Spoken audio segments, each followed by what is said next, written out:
alien biologist is horrified to discover that the human mating season is year-round. Wait, your mating season is constant, as in never-ending from the time you reach maturity until the time you cease to function? The alien biologist looked like he was just told that his feathers were on fire. Yeah, that is about right. Why? He confusedly attempted to note something down on his info pad, presumably about humans and their unusual mating habits.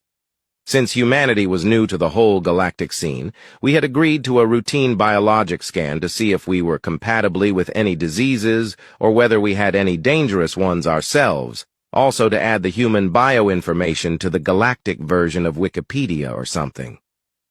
But how do you get anything done? If you are constantly in heat, then I couldn't be possible for you.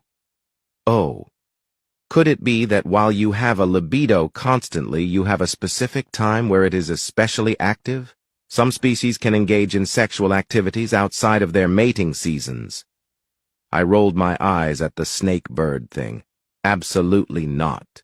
It is constant all the time, no pauses or moments that up the ante, to use a human colloquial.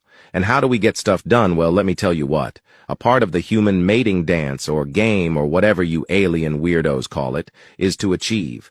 A human is attracted to a human that they perceive as successful, the more the better. Humans are fundamentally attracted to success. Oh, so I reckon. That threw the Xeno thing off its rails. So, you're saying that the reason for your spaceflight, every advance you've ever made, has been for the purpose of sexual attraction? He fidgeted, sort of, with his wing claws, almost as if he was aroused. Well, no, not solely, but yeah, that is at least a part of the equation, I think. You seem flustered by this information. Is something the matter? The bird alien's eyes averted me. He was holding his wings in front of his nose. I was wondering whether he thought we smelled bad. Considering that this was the first contact between other species, it would have been mighty embarrassing to find that our species was considered to have a repulsive smell. I asked my co-diplomat, Natasha, over the comlink whether she was experiencing the same thing, and she told me that she had been seeing the same thing, only she thought that her examiner wasn't trying to stop smelling her, but rather looked like she was trying to not begin pleasuring herself furiously at any moment. I turned back to my own examiner and looked a little closer at him. It seemed that he was indeed hiding some sort of weird alien boner. Well, Mr. Ascroll, I am aware that I am one sexy human, but that is a bit inappropriate. Besides, I thought, based on the information we received, that your species' mating season does not begin for another 10 weeks or so.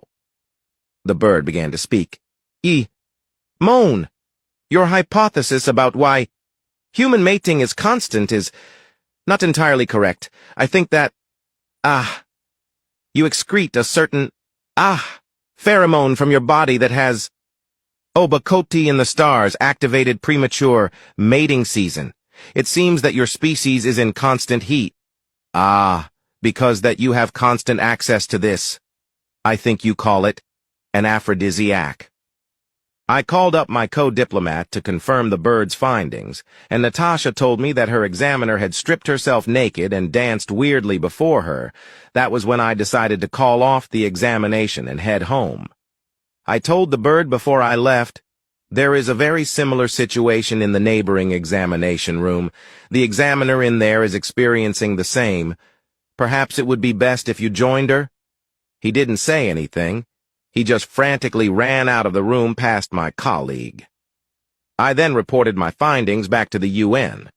They were quite surprised at this, and decided that all further communications with the rest of the universe would have to be done in protective suits, for the protection of our new friends in the intergalactic community. I had a different plan. A problem is simply an opportunity seen from a different point of view, and I saw a possibility to make money. Since the laws about bioengineering and cloning were very relaxed after the big clone scare of 2049, it was easy to get your hand on human raw materials. And that is when I started a business, AO's Human Perfumes. It started small, selling diluted, Couldn't use the full stuff that was too powerful, vials of human extract to a number of alien worlds. It was a massive hit. It was the new rage. Sexual pleasure outside of mating season was virtually unheard of, outside of some species that had a low-level sexual activity outside of mating season. I got rich, and quite quick too. I went from selling by the vial to by the ton in a year. The smell of a human is a pure aphrodisiac to 96% of the galactic population. The rest are either without noses or humans. They say that before the humans came, mating was a one-year thing done out of duty. The concepts of lust and love were extremely foreign to our xeno friends, and then they felt the lovely smell of a human, and the rest is a very, very sexual chapter of history.